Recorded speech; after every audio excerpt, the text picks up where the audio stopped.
سورہ بقرہ کا رکوع نمبر 1 ہے۔ پورے رکوع کا خلاصہ جو ہے پہلے آپ کے سامنے انشاءاللہ بیان کیا جائے گا اور پھر اس کے بعد آیت تو آیت انشاءاللہ تعالیٰ دیکھا جائے گا۔ سب سے پہلے ہم یہ دیکھتے ہیں کہ پہلی آیت مبارکہ الف لام میم ہے، حروف مقطعات ہیں۔ مقطعات لفظ جو ہے قطع سے ہے اور قطع کا مطلب کاٹنا ہوتا ہے، اور قطع یعنی کہ طا کے اوپر اگر تشدید لائیں تو اس کا مطلب ہوتا ہے ٹکڑے ٹکڑے کر دینا، اور ہم کہتے ہیں مقطعات یعنی کہ وہ حروف جو کہ ٹکڑے ٹکڑے کر کے بیان کیے گئے ہیں۔ حروف مقطعات کے بارے میں جو جمہور علماء کا قول ہے وہ یہ ہے کہ یہ اللہ تعالیٰ کے اسرار و رموز تو ہیں، اور ان کے اندر یقیناً حکمت کی بہت اعلیٰ باتیں ہیں، لیکن اس تک رسائی جو ہے وہ ہمیں نہیں دی گئی ہے۔ ان کے معنی اللہ رسول صلی اللہ علیہ وآلہ وسلم کے سوا کوئی نہیں جانتا، لہٰذا ان کے بارے میں حتمی بات کوئی نہیں کہی جا سکتی۔ اگرچہ ہم یہ دیکھتے ہیں کہ عبداللہ بن عباس تعالیٰ عنہ نے بھی جو ہے ان حروف مقطعات کے بارے میں اپنی ایک رائے دی ہے، لیکن جمہور علماء نے اس کو بہرحال قبول نہیں کیا ہے، اور ان کی رائے یہ ہے کہ یہ الف لام میم جو ہے دراصل میں یہ الفاظ کے مخفف ہیں، جیسے انا، اللہ، عالم۔ ان کے مطابق یہاں پہ پہلا الف جو ہے وہ انا کا ہے، اللہ کا لام ہے، اور عالموں کا میم ہے، تو یہ الف لام میم بنتا ہے۔ عبداللہ بن عباس تعالیٰ عنہ بہت بڑی ہستی ہیں، ہم تفسیر میں ان کو بہت زیادہ فالو کرتے ہیں، باہر ان کا یہ قول ہے، لیکن جمہور نے جو ہے اس قول کو اتنی زیادہ ترجیح نہیں دی ہے۔ لیکن بعض اہل علم نے حروف مقطعات کے بارے میں کچھ نہ کچھ اپنی تحقیق جو ہے وہ ضرور بیان کی ہے، لہٰذا ان کو حتمی بھی نہیں کہا جا سکتا، اور محض ایک شوق کے لیے جو ہے وہ ان کا پڑھنا جو ہے اس کو رد بھی نہیں کیا جا سکتا۔ مفسر کرام یہ فرماتے ہیں کہ عربوں کا یہ مزاج ہوتا تھا کہ وہ علمی معلومات سے زیادہ عمل کی بات کے اوپر فوکس کیا کرتے تھے۔ یہ وجہ ہم یہ دیکھتے ہیں کہ صحابہ کرام نے بہت زیادہ سوالات نبی علیہ السلام سے نہیں کیے، اور جو سوالات صحابہ کرام کے ہیں بھی وہ زیادہ تر عمل کے بارے میں ہوتے تھے، علم کے بارے میں بہت کم ہوا کرتے تھے۔ اور یہاں پہ اہل علم جو اپنی تحقیق سے بات بیان کرتے ہیں کہ جو عربی نسل کے لوگ ہوتے ہیں یہ ٹو دی پوائنٹ بات کرنے والے، جامع بات کرنے والے اور عمل سے متعلق بات کرنے والے ہوتے تھے۔ اس کی بنسبت ہم جو دوسری نسلیں دیکھتے ہیں جن کو اجمی بھی کہا جاتا ہے، سامی یا آریائی نسل بھی کہا جاتا ہے، ان لوگوں کے اندر تحقیق کا انداز بہت زیادہ ہے، بال کی کھال اتارنے کا مزاج ان کا بہت زیادہ ہے، لہٰذا ہم یہ دیکھتے ہیں کہ دنیا میں جتنی نسلیں یا قومیں آباد ہیں ان میں سے کچھ کا مزاج ایسا ہوتا ہے جو بہت جامع اور مختصر بات کو پسند کرنے والے ہوتے ہیں، لیکن کچھ ایسے ہوتے ہیں جو بہت تحقیق کی طرف جاتے ہیں، بہت ڈیپ اندر کی طرف جا کے کسی بات کو کریدتے ہیں۔ پھر اس کے بعد ایک اور اہم بات یہ کہی جاتی ہے کہ الف لام میم اگر ایک ایسے حروف تھے جن کا معنی کوئی نہیں جانتا تھا تو کیا ان کے اوپر کسی نے کوئی اعتراض کیا تھا؟ تو ہم یہ دیکھتے ہیں کہ صحابہ کرام نے بھی ان کے بارے میں کوئی سوال نہیں کیا، اور اعتراض بھی ہم دیکھتے ہیں کہ ان کے اوپر کوئی نہیں ہوا۔ اگرچہ جیسے ہم سورہ بقرہ آگے پڑھیں گے تو وہاں پہ اعتراض ہوتا ہے کہ مچھر کا ذکر کیوں کیا قرآن پاک میں، مکڑی کا ذکر کیوں کیا، لیکن ان جانوروں کا ذکر کرنے پہ تو اعتراضات اٹھتے ہیں، مگر ایک ایسے حروف جن کا کوئی معنی ہمیں سمجھ نہیں آ رہا ان کے اوپر کوئی اعتراض نہیں اٹھتا۔ تو اس کا ایک جواب تو یہ دیا جاتا ہے کہ ہو سکتا ہے کہ ان میں ایسا کوئی رواج ہو کہ وہ حروف مقطعات کے ذریعے اپنے کلام میں بات شروع کرتے ہوں یا ان کو استعمال کرتے ہوں، یا پھر یہ بھی عین ممکن ہے کہ ان حروف مقطعات کے واقعی کچھ ایسے مفہوم ہوں جن کے بارے میں وہ پہلے سے ہی جانتے ہوں، اس لیے انہوں نے کوئی زیادہ سوال نہیں کیا ان کے بارے میں۔ اب ان تمام باتوں کی حقیقت کیا ہے اس کے بارے میں ہم کچھ نہیں جانتے، اللہ تعالیٰ کی ذات ہی بہتر جانتی ہے۔ البتہ کتابوں میں کچھ محققین نے جو اپنی رائے دی ہیں ان میں سے ایک رائے یہ ہے کہ کسی بھی زبان میں سب سے پہلے حروف تہجی کو جو ہے وہ سیکھا جاتا ہے، جن کو ہم الفابیٹس بھی کہتے ہیں، حروف تہجی بھی کہتے ہیں۔ لہٰذا عربی زبان کے حروف تہجی جو ہم نورانی قاعدے میں بھی پڑھتے ہیں ان کے بارے میں دو رائے پائی جاتی ہیں، آیا کہ یہ 28 حروف تہجی ہیں یا 29 حروف تہجی ہیں،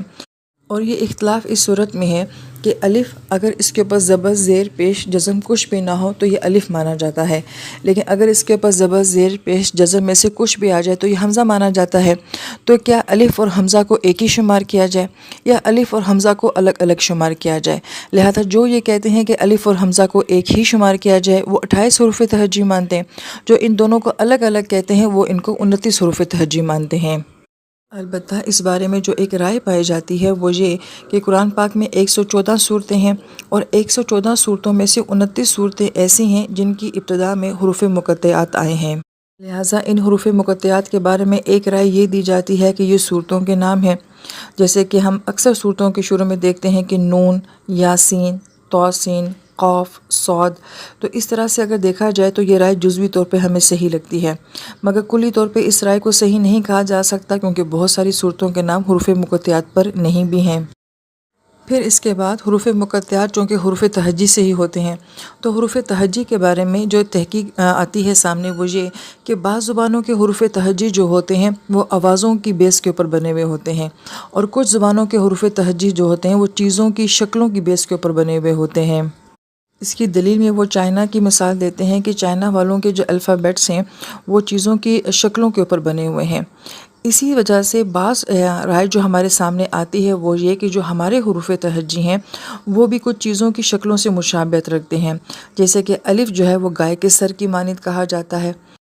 اور با کی شکل جو ہے وہ ایک گھر کی طرح ہے۔ پہلے وقت میں جب لوگ اپنے گھروں کی چھتیں نہیں ڈالا کرتے تھے تو گھر کچھ اسی طرح سے ہوتے تھے کہ وہ 3 سمت سے بند ہوتے تھے اور ایک طرف جو ہے وہ کھلا ہوا ہوتا تھا، تو گویا کہ با جو ہے وہ بیت یعنی کہ گھر کی مانند ہے، اور جیم کو جو ہے وہ اونٹ کے سر کے مانند جو ہے وہ قرار دیا گیا ہے۔ اسی وجہ سے عبرانی زبان میں جیمل اور کچھ انگلش میں کیمل اور عربی میں جمل کچھ ملتی جلتی باتیں ہیں جو اس سے مماثلت رکھتی ہیں۔ نون جو ہے وہ اس کی شکل مچھلی کی مانند بیان کی جاتی ہے کہ پہلے وقتوں میں جو مچھلی کی شکل تھی وہ ایسے کہ جیسے نون ہے وہ مچھلی کا پیٹ ہے اور اس کی آنکھ جو ہے وہ نقطے کے ساتھ جو ہے اس کو مشابہت دی گئی ہے۔ اور جن صورتوں میں یونس علیہ السلام کا قصہ ہے اس کے شروع میں ہم دیکھتے ہیں حروف تہجی میں سے نون آتا ہے، اور ان کو صاحب الحوت بھی کہا گیا ہے، مچھلی والا بھی کہا گیا ہے، تو کچھ یہ مماثلت نظر آتی ہے۔ تو جو ہے وہ سانپ کی شکل میں، جیسے کہ سانپ جب بیٹھا ہوا ہوتا ہے تو اس کی شکل کچھ تو جیسی ہوتی ہے، اور جن صورتوں میں موسیٰ علیہ السلام کا ذکر آیا ہے کہ جہاں پہ ان کا عصا جو ہے وہ سانپ کی شکل میں تبدیل ہو جاتا ہے، تو وہاں پہ ہم دیکھتے ہیں کہ آغاز میں حروف تہجی میں سے تو آیا ہے، اور میم کو جو ہے وہ پانی کی نہر کے ساتھ مشابہت دی گئی ہے۔ اور جن صورتوں میں موسیٰ علیہ السلام کا ذکر آتا ہے کہ انہوں نے سمندر کو اپنے عصا کے ذریعے پھاڑ دیا تھا، تو وہاں پہ ہم یہ دیکھتے ہیں کہ شروع میں حروف مقطعات میں سے میم آتا ہے۔ لہٰذا جزوی طور پہ اہل علم نے کہا ہے کہ اس میں کوئی دلچسپی والا معاملہ تو لگتا ہے، مگر کلی طور پہ ہم اس بات کو صحیح نہیں کہہ سکتے ہیں۔ پھر سورہ بقرہ کی اگلی آیت مبارکہ یہ ہے کہ ذالک الکتاب لا ریب فیہ، یہ کتاب ہے جس میں کوئی شک نہیں ہے۔ تو بعض اہل علم یہ فرماتے ہیں کہ ذالکہ سے پہلے جو ہے ھذا محذوف ہے کہ یہ وہ کتاب ہے جس میں کوئی شک نہیں ہے، یعنی کہ وہ کتاب سے کیا مراد ہے کہ جس کتاب کا تذکرہ ہمیں تورات اور انجیل میں ملتا تھا، تو یہ وہ کتاب جس کی پیشن گوئی کی گئی تھی، اس میں کوئی شک نہیں ہے۔ یا پھر اس کا یہ معنی بیان کیا جاتا ہے کہ یہ وہ کتاب ہے جو اللہ تعالیٰ کی کتاب ہے اور اس میں کوئی شک نہیں ہے۔ ھدی للمتقین، اور یہ متقین کے لیے ہدایت ہے، تو متقین کا لفظ جہاں پہ ڈرنے والوں کے لیے نہیں ہوگا بلکہ متقین وقایا سے یہاں اس کا مطلب ہوگا کہ وہ لوگ جو اپنے آپ کو گناہوں سے بچانا چاہتے ہیں، جو واقعی اس کتاب سے کچھ حاصل کرنا چاہتے ہیں، تو یہ کتاب ان کو ضرور ہدایت دے گی۔ جیسا کہ ہم نے سورہ بقرہ کی تمہید میں یہ بات کہی تھی کہ 3 طرح کے لوگ ہوتے ہیں، جو کسی بھی چیز سے مکمل فائدہ اٹھانے والے ہوتے ہیں یا پھر اس کا مکمل انکار کرنے والے ہوتے ہیں، اور کچھ لوگ ایسے ہوتے ہیں جو درمیان میں رہ جاتے ہیں۔ لہذا جو اس کتاب سے ہدایت لینا چاہے گا، فائدہ اٹھانا چاہے گا، یہ کتاب اس کو بھرپور فائدہ دے گی۔ تو یہاں پہ متقین سے مراد اپنے آپ کو گناہوں سے بچانا اور اپنے آپ کو جہنم سے بچانے کی کوشش کرنا وہ مراد ہے۔ آیت نمبر 3 کو جاننے سے پہلے ایک بات کا جاننا ضروری ہے کہ مفسر کرام یہ فرماتے ہیں کہ قرآنی آیات کے معاملے میں ہم 2 انداز اختیار کرتے ہیں، ایک کو تعویل خاص کہا جاتا ہے، ایک کو تعویل عام کہا جاتا ہے، یعنی کہ ہم اس آیت مبارکہ میں یہ دیکھتے ہیں کہ اس کے مخاطب کون لوگ تھے۔ جب یہ آیت مبارکہ نازل ہوئی تو یہ کن لوگوں سے بات کر رہی تھی اور اس وقت حالات کیا تھے، لہٰذا اس صورت میں ہم اس آیت مبارکہ کی جو تعویل یا جو تفسیر بھی کریں گے اس کو تعویل خاص کہا جائے گا کہ یہ اس دور کے ان لوگوں کے لیے ان حالات میں یہ بات کی گئی تھی، جبکہ تعویل عام میں ہم یہ کہتے ہیں کہ یہ کتاب صرف اس دور کے لیے تو نہیں تھی، صرف قریش مکہ کے کافروں کے لیے تو نہیں تھی، یہ کتاب تو قیامت تک آنے والے ہر شخص کے لیے تھی۔ تو پھر اس آیت مبارکہ کا آج کے انسان کے ساتھ کیا تعلق ہے اور آج یہ آیت ہمیں کیا معنی دیتی ہے، تو اس کو تعویل عام کہا جاتا ہے۔ اس بات کو پھر دوبارہ اپنے ذہنوں میں دہرا لیجئے کہ کسی آیت کا تعویل خاص کیا ہوتا ہے اور کسی آیت کا تعویل عام کیا ہوتا ہے، یہ بہت ضروری ہوتا ہے، ورنہ تو ہم آیت کو صرف سمجھیں گے کہ یہ ان لوگوں سے بات ہو رہی ہے، میرا اس سے کیا تعلق ہے۔ اس لیے تعویل خاص اور تعویل عام دونوں انداز سے آیت مبارکہ کو دیکھنا چاہیے۔ اب آیت نمبر 3 میں یہ کہا گیا ہے کہ وہ لوگ الذین یؤمنون جو ایمان لاتے ہیں بالغیب بھی غیب پر۔ اب یہاں پہ ان خاص لوگوں کی جو تعریف کی گئی ہے جو کہ اس دور کے خاص مومنین تھے اور قیامت تک ہر آنے والا مومن بھی اس میں شامل ہے۔ اس کی پہلی خوبی کیا ہے کہ وہ غیب کے اوپر ایمان لاتے تھے۔ اب غیب کا تعلق اللہ تعالیٰ کی ذات کے ساتھ ہے، آخرت کے ساتھ ہے، موت کے ساتھ ہے، حشر کے ساتھ ہے، حساب کتاب کے ساتھ ہے، جنت دوزخ کے ساتھ ہے، فرشتوں کے ساتھ ہے، جنات کے ساتھ ہے۔ بہت ساری چیزیں ایسی ہیں جو کہ اللہ تعالیٰ نے غیب میں رکھی ہوئی ہیں۔ تو وہ لوگ جو کہ غیب کے اوپر ایمان لاتے ہیں، اور یہ سارا مضمون جو ہے وہ مکی صورتوں کا تھا، تو یہاں پہ اس کا اعادہ کیا جا رہا ہے۔ یہاں پہ جو اصل بات سمجھنے والی ہے وہ یہ کہ ایمان کا تعلق ان باتوں سے نہیں ہوتا جو نظر آتی ہیں، ایمان کا تعلق ان باتوں سے زیادہ ہوتا ہے جو نظر نہیں آتی ہیں۔ لہٰذا ہم جس دنیا میں رہتے ہیں اس کو سین دنیا کہا جاتا ہے، یہ دیکھی ہوئی دنیا ہے، مگر اس دیکھی ہوئی دنیا میں رہ کر ہمیں کہا جاتا ہے کہ ہم نے ان سین سے تعلق بنانا ہے، ان دیکھی دنیا کے ساتھ ہمارا تعلق ہونا ہے۔ اس بات کو اگر ہم سمجھیں تو بہت ہی خوبصورت اور گہرا نکتہ ہے۔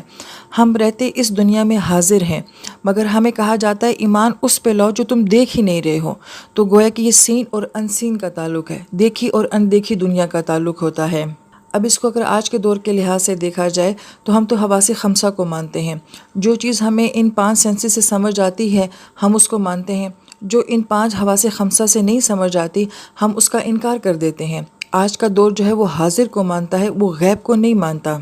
جبکہ قرآن یہ کہہ رہا ہے کہ جو حاضر ہے وہ اتنا اہم نہیں ہے، جو حاضر نہیں ہے وہ زیادہ اہم ہے، اس پہ ایمان لانا ضروری ہے۔ جیسا کہ ایک اسکالر کا قول ہے کہ جو ہمیں نظر نہیں آتا اور جو ہم سن نہیں سکتے اس سے بڑی اور کوئی حقیقت نہیں ہے۔ یہ بہت گہری بات ہے کہ جو ہمیں نظر آ رہا ہے دراصل میں وہ حقیقت ہی نہیں ہے، اور جو ہمیں نظر نہیں آ رہا ہے وہ بہت بڑی حقیقت ہے۔ لہٰذا کسی ان دیکھی چیز کے اوپر ایمان لے کر آنا یہ آسان نہیں ہوتا، یہ مشکل ہوتا ہے، مگر یہی ایمان کی سب سے بڑی خوبصورتی ہوتی ہے۔ یؤمنون بالغیب کو ایک اور انداز سے بعض علماء کرام نے جو بیان کیا ہے وہ یہ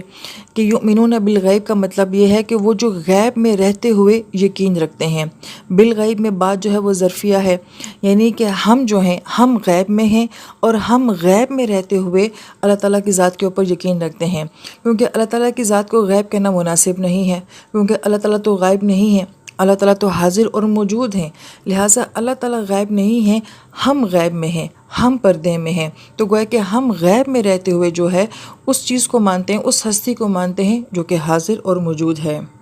لہٰذا اس آیت مبارکہ کا ایک تیسرا معنی پھر یہ بھی ہوگا کہ ہم اپنی دنیا میں ہیں، اپنی مصروفیات میں ہیں، ہم غیب میں ہیں، ہم مشغول ہیں، اور اس غیب میں رہتے ہوئے اپنی مشغولیت میں رہتے ہوئے ہم میں سے کون کتنا ایمان رکھتا ہے اور کس پر کتنا ایمان رکھتا ہے۔